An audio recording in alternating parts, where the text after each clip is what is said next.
भाई आप लोगों से रिक्वेस्ट है हाथ जोड़ के, अगर आप किसी जानवर का कुछ भला नहीं कर सकते, उनको कुछ खिलाने पिलाने को नहीं दे सकते हैं, तो कम से कम ये सब ना करें। वो बेजुबान है और बद्दुआ बहुत असरदार होती है उनकी, तो ये ना करें आप। Thank you. नमस्कार सर, मेरा नाम अंकुर फडणीस है और मैं इंजीनियर हूँ। जैसा कि आपने कहा था अभी कि चिड़िया को भी इंटेंशनली मत मारो, जब तक उसकी ज़रूरत ना हो उसको मारने की तब तक उसको मत मारो। पर यहाँ हम देखते हैं कि लोग बाग सिर्फ अपने स्वाद को चेंज करने के लिए, अपनी ज़बान को एक अच्छा स्वाद देने के लिए नॉन वेजिटेरियन जो बेज़ुबान जानवर हैं उनका कत्ल करते हैं बड़ी बेरहमी से। महज़ब ने अच्छा सवाल पूछा है कि हदीस मैंने पेश की सुनन निसाई की हदीस नंबर 4451 में, इसमें लिखा है कि आप not kill a sparrow without a reason. एक चिड़िया का भी कत्ल ना करो बिना कोई वजह के। भाई साहब का अच्छा सवाल है कि कुछ लोग अच्छे स्वाद के लिए, अच्छे टेस्ट के लिए, लजीज खाना बनाने के लिए जानवरों का, परिंदों का कत्ल करते, क्या सही है? आप पूछना चाहते हैं नॉन वेज अलाउड है क्या नहीं? पहले मैं ये कहना चाहता हूँ, अगर आप पूछना चाहते हैं नॉन वेज सही है क्या नहीं, एक मुसलमान अच्छा मुसलमान बन सकता है 100% वेजिटेरियन होने के बाद भी। नॉन वेज खाना इस्लाम में फ़र्ज नहीं है, इस्लाम में गोश्त खाना फ़र्ज नहीं है। लेकिन क्योंकि कुरान में लिखा है सूरह माइदा में सूरा नंबर 5 आयत नंबर 1 में और सूरह नह सूरा नंबर 16 आयत नंबर 5 में कि अल्लाह ताला ने इजाज़त दी है, खुदा ने इजाज़त दी है, वो जानवर जो भेड़ बकरी है, cattle, you can have them for food. Allah Taala इजाज़त दी इसलिए हम खा सकते हैं। लेकिन अभी हम चेक करेंगे कि ये सही है क्या नहीं। आज साइंस ये कहता है कि कोई भी वेजिटेरियन फूड में एक इंसान को ज़रूरत है 20 to 23 अमाइनो एसिड्स जीने के लिए। उसमें से 8 एसेंशियल अमाइनो एसिड्स है जो अपने जिस्म में नहीं बनते, हमारे फूड में होना ज़रूरी है, हमारे खाने में होना ज़रूरी है। इसे कहते 8 एसेंशियल अमाइनो एसिड्स। आज की साइंस ये कहती कोई भी वेजिटेरियन फूड नहीं है, कोई भी भाजी पाला नहीं है जिसमें सारे 8 अमाइनो एसिड्स है। Non veg food is a good source of protein. और एक बात आज साइंस ये कहती है कि the non veg food is more nutritious. और आप देखेंगे कि जो भी जानवर है जो घास फूस खाते हैं, हर्बिवरस एनिमल, उनके दांत को आप देखेंगे, उनके दांत चपटे हैं, हर्बिवरस सेट ऑफ टीथ। सही? मैं काफी साल से आपको फॉलो कर रहा हूं। हाँ जी हाँ जी हाँ, एक बार ने कई बार बोला, कई बार बोला है और आज भी दोहरा रहा हूँ क्योंकि आपने सवाल पूछा है। बराबर फॉलो होते थे तो जवाब जानते थे, लेकिन शायद आपने कुछ मेरी तकरीर सुने, कुछ नहीं सुने। मैं पूरा जवाब दूंगा इंशाल्लाह, फिर आप बात कर सकते हैं। जब आप देखेंगे कार्निवोरस एनिमल, जो जानवर है जो गोश्त खाते हैं, लायन, टाइगर, लेपर्ड, उनके पास नोकीली दांत है, कार्निवोरस सेट ऑफ टीथ। जब आप अपने आप को देखेंगे आईने में, इंसान अगर आईने में देखेगा कि इंसान के पास चपटे दांत भी है, नोकीले दांत भी है। हर्बिवोरस भी कार्निवोरस है, we have omnivorous set of teeth. अगर खुदा चाहता कि हम सिर्फ घास खाए और वेजिटेबल्स खाए तो अल्लाह नोकीले दांत क्यों दिए? नॉन वेज खाने के लिए। आज साइंस ये कहती है कि जितने हर्बिवोरस एनिमल है, काऊ, गोट, शीप, वो सिर्फ वेजिटेबल डाइजेस्ट कर सकते, फ्लैश डाइजेस्ट कर ही नहीं सकते। जितने भी कार्निवोरस एनिमल है, tiger, leopard, lion, they can only digest flesh. वो घास डालेंगे तो हजम ही नहीं कर सकते। जो इंसान है, हमारे पास लॉन्ग इंटेस्टाइन है, स्मॉल इंटेस्टाइन है, वो हम घास फूस भी डाइजेस्ट कर सकते हैं, नॉन वेज भी डाइजेस्ट कर सकते हैं। अगर खुदा चाहता कि हम सिर्फ वेजिटेबल खाए तो नॉन वेज डाइजेस्ट करने की गोद क्यों दे? तो इससे साबित होता है scientifically we can have non veg and veg both. हमें गलत फहमी है अक्सर कि हिंदू धर्म में वेजिटेबल खाना हराम है। मैं अभी कह चुका हूँ, Manusmriti chapter number 5 verse number 30 में, चैप्टर नंबर 5 वर्स नंबर 30 में कहा गया मनुस्मृति में कि खुदा ने कुछ जानवर बनाए खाने के लिए और कुछ खुराक बनने के लिए। अगर खुराक बनने वाले जानवर खा जाते खाने वाले जानवर के जरिए तो ये गुनाह नहीं है। आगे लिखा है Manusmriti chapter number 5 shloka number 30 में कि अगर आप खाने वाले जानवर खाते हैं तो गुनाह नहीं है। मनुस्मृति चैप्टर नंबर 5 वर्ष नंबर 40 में कहा गया है कि कुछ जानवर कुर्बानी के लिए बनाए गए। अगर आप कुर्बानी के जानवर का कत्ल करते तो गुनाह नहीं है।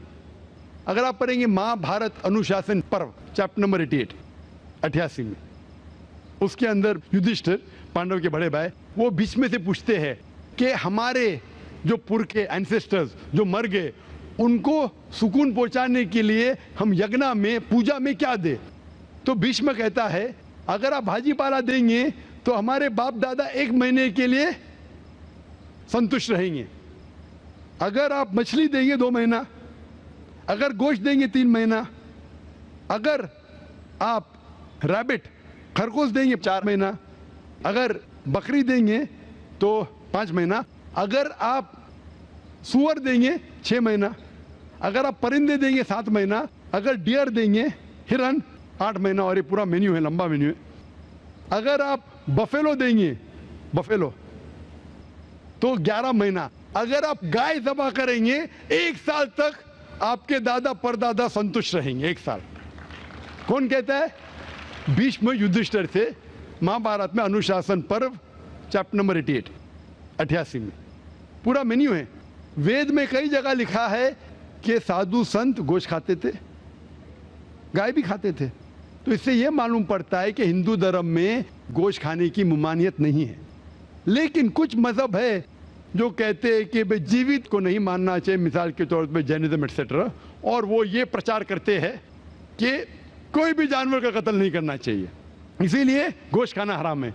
तो मैं कहता हूं अभी साइंस एडवांस हो चुकी है, हम जानते हैं कि पेड़ पौधे में भी जान है, वो भी जीवित है, तो आप पेड़ पौधा क्यों खाते? नहीं, तो अभी लॉजिक चेंज हो गया। उनको पहले पता नहीं था ना, सैकड़ों साल पहले हमें क्या पता था पेड़ पौधे के अंदर भी जान है। वो लॉजिक उस टाइम सही थी, अभी साइंस बढ़ गई तो उनकी लॉजिक बदल गई। अभी कहते नहीं था आखिर भाई पेड़ पौधे पे जान नहीं चलेगा, लेकिन पेड़ पौधे को दर्द नहीं होता, जानवर को दर्द होता है। पेड़ पौधे जीवित है लेकिन दर्द नहीं होता, इसीलिए पेड़ पौधे खा सकते। आज की रिसर्च कहती है कि even the plants can feel pain, लेकिन वो जब चिल्लाते हैं हम इंसान उसे सुन नहीं सकते, क्योंकि इंसान सिर्फ 20 साइकिल और 20,000 साइकिल्स पर सेकेंड के दरमियान में सुन सकते, उसके नीचे ऊपर नहीं सुन सकते। अमेरिका में एक फार्मर था जिसने ऐसा इक्विपमेंट बनाया, जब पेड़ को पौधे को पानी की जरूरत हो तो चिल्लाता था, वो कन्वर्ट होता था बिटवीन 20,000 सेकेंड, उसे फौरन पता चला पानी चाहिए, पानी देता था। अभी उनकी लॉजिक चेंज हो गई। आखिर भाई मानते हैं कि पेड़ पौधे में जान है, उन्हें दर्द का एहसास है, लेकिन पेड़ पौधे में 2 सेंसेस कम है, जानवर में 5 सेंसेस है, पेड़ में 3 सेंसेस है, इसीलिए पेड़ पौधे खाना जायज है। मिसाल के तौर पे आर्ग्यूमेंट इस एक पे बात उसकी मान भी लूं, जो नहीं मानता हूं मैं, मान भी लूं, और अगर मैं तस्लीम भी करता हूं फॉर सेक ऑफ आर्ग्यूमेंट कि अब पेड़ पौधे में 3 सेंस है, जानवर में 5 सेंस है। मैं आपसे पूछना चाहता हूं, अगर आपका भाई पैदा होता है गूंगा और बहरा, बोल नहीं सकता है, सुन नहीं सकता है, वो बड़ा होता है और एक आदमी उसका कत्ल करता है, आप जाके बोलेंगे जज को, मिलॉर्ड ये कातिल को जरा कम सजा देना क्योंकि मेरा भाई गूंगा था और बहरा था? आप ऐसा कहेंगे? आप कहेंगे जज कातिल को डबल पनिशमेंट दो, बेचारे ने गूंगे और बहरे को मारा, कहेंगे क्या नहीं? तो लॉजिक डजंट वांट 2 सेंसेस कम या 2 सेंसेस ज्यादा। कुरान में लिखा है वो चीज को खाओ जो आपके लिए हलाल है, जो चीज आपको खाने की इजाजत है वो खा सकते हैं, जो आपके लिए अच्छा है खा सकते हैं, बाकी हराम है। मुझे जाती तौर पे कोई गिला शिकवा नहीं, अगर कोई गैर मुसलमान गोश्त नहीं खाता मुझे कोई गिला शिकवा नहीं। अगर हिंदुस्तान में गैर मुसलमान सारे हिंदू गोश्त खाने लगेंगे तो गोश्त का भाव भी बढ़ जाएगा। तो मुझे कोई जाती तौर पे गिला शिकवा नहीं, लेकिन कोई अगर जबरदस्ती मुझे कहता है कि तुम हराम कर रहे, गुनाह कर रहे, तो मैं जवाब देता। जाती तौर पे मुझे कोई, इसीलिए इस्लाम में लिखा है कि बिना वजह किसी का कत्ल मत करो। मिसाल के तौर पे आप अगर गोट बकरी को कत्ल कर रहे, ज़बा करते को बिस्मिल्लाह अल्लाह अकबर, अल्लाह के नाम से जो महान है, लेकिन अगर मैं शिकार के लिए शिकार करता हूं, निशानेबाजी के लिए, तो जानवर का कत्ल करना हराम है। लेकिन मैं खाने के लिए कत्ल करता हूं तो इजाजत है। निशानेबाजी के लिए मैं परिंदे को, पिजन को, कबूतर को मारता हूं, हराम है। आप समझ रहे ना? खाली अपने शौक को पूरा करने के लिए, लेकिन जबान को अच्छा रखने के लिए, जीने के लिए कुछ भी चलेगा, जीने के लिए जायज है। चाहे पेड़ पौधा, अगर आप कहेंगे कोई भी जीवित चीज को नहीं मानना चाहिए, मैं आपके साथ हूं, लेकिन ये मुमकिन ही नहीं है। खाना छोड़ो, सांस लेना मुमकिन नहीं, मैंने कहा ना पहले, आप सांस खाना तो छोड़िए, आप खड़े नहीं रह सकते 10 मिनट तक के बिना कोई जीवित चीज़ को मार के। तो इस्लाम एक लॉजिकल मज़हब है। ये सब चीज़ें जो आपकी दलील है ना, 200 साल पहले हो सकता है कि कोई वजन कैरी करते, आज साइंस आगे बढ़ चुका है। उस टाइम के लिए सही था, शायद आपकी कोई बात मान लेता था। आज साइंस एडवांस हो चुका और इस्लाम जो है पहले के लिए, अभी के लिए, ता क़यामत तक है। इसीलिए इस्लाम में अपने हाथ को खाली निशानेबाजी के लिए नहीं, लेकिन खाने के लिए किसी का कत्ल करते, जो खाने की चीज़ की इजाज़त है तो ये आपके लिए हलाल है, चाहे पेड़ पौधा हो, चाहे बकरी हो, चाहे कोई भी खाना हो। Hope that answers the question.